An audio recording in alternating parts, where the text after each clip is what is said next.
Good morning, Madam Secretary. My name is Nicholas Kruder, and I'm a Foreign Service agent reporting from São Paulo, Brazil. My report to you today concerns the current state of United States-Brazil relations. As you know, President Lula da Silva's second term will be ending in October 2010 with Brazil's next round of presidential and legislative elections. President da Silva's influence in the region has proven invaluable to us, especially in negotiations and addressing such actors as Hugo Chavez. My report today will address these two specific areas of interest: the 2010 elections with specific focus on candidate José Serra, and Brazil's role in negotiating with leftist extremist elements in the region. Brazil's influence is crucial to United States interests. Thus, efforts to completely solidify relations must be a primary concern in the creation of foreign policy for Latin America.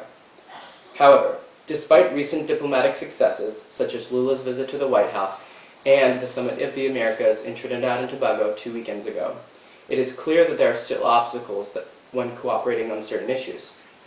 For an example, please turn your attention now to remarks made by President Lula da Silva in reference to the current global financial crisis that he made before the World Summit.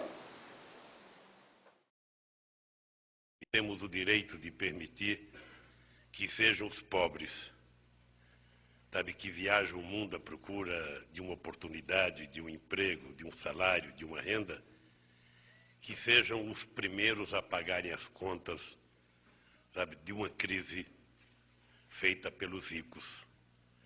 Sobretudo por nenhum negro, por nenhum índio e por nenhum pobre.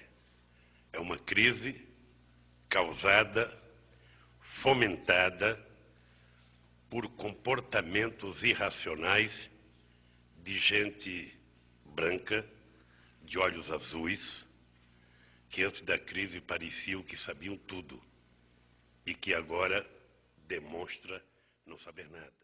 We must be certain to establish some sort of common ground with regards to the financial crisis and other pressing issues, so that the sentiments that President da Silva invoked in the video do not become the basis for his administration's policy creation. Not only that, but because of Brazil's extending influence on a myriad of issues, it is in our best interest that we stymie these perspectives and prevent them from not only growing, but being reaffirmed and supported by other leaders in the region.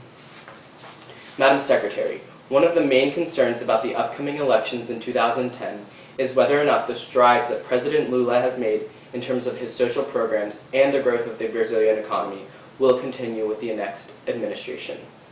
According to a recent poll by IBOPE, the Brazilian Institute of Public Opinion and Statistics, Lula's current approval rating is 65%, lower than before the onset of the financial crisis, but significantly higher still than his regional counterparts. However, despite the success of the Lula administration in his past 2 terms and his high approval rating, the results of the municipal elections in October 2008 present the information that Lula's party may be backsliding in terms of their popularity.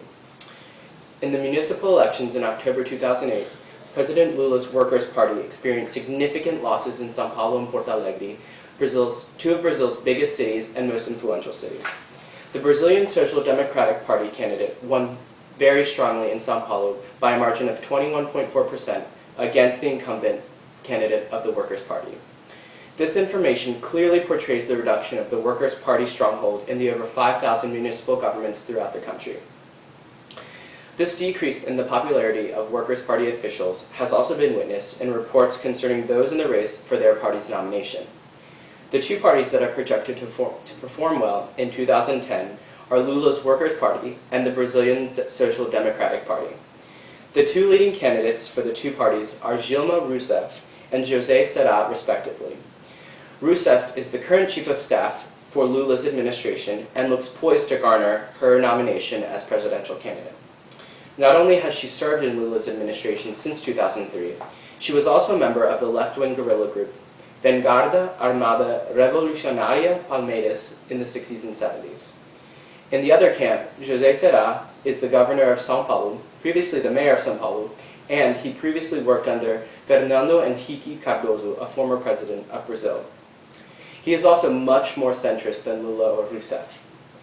In a survey from December 2008, the presidential election would have been held. If the presidential election would have been held at this time, Mr. Serra would have won handily with over 41% of the vote. I believe that Mr. Serra, often called a neoliberal, will continue the success of the Lula administration and presents himself as a very close ally.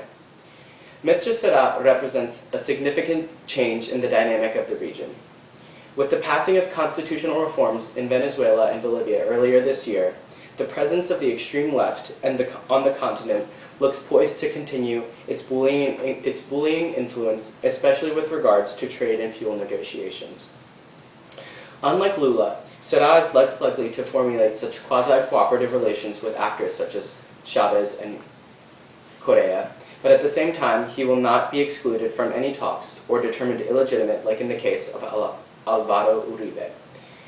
It is clear that President Lula separates himself from these officials, but at the same time, the rapport he shares with them is still extremely significant.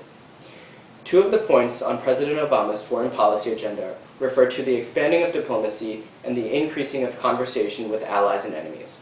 A more centrist president in power will aid greatly in these endeavors, allowing the United States to begin to grow and enhance its relations with Brazil and eventually the entire region. Over the next year, it is crucial that the State Department monitors these campaigns, especially monitors the campaigns of these candidates leading up to the elections, especially in the case of Mr. Serra.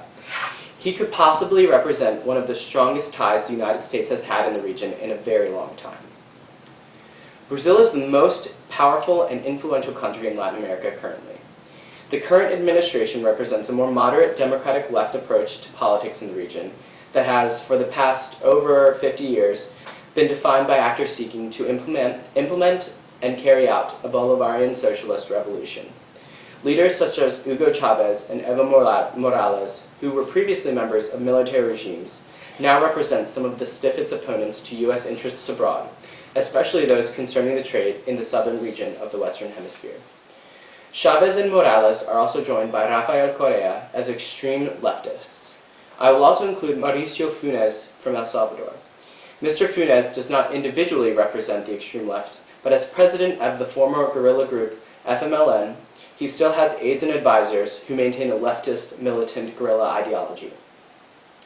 However, the major continuing problem for the Obama administration will be Chavez. Please refer to the following video in which Chavez derides the United States' so-called imperialist actions and our relations with Israel.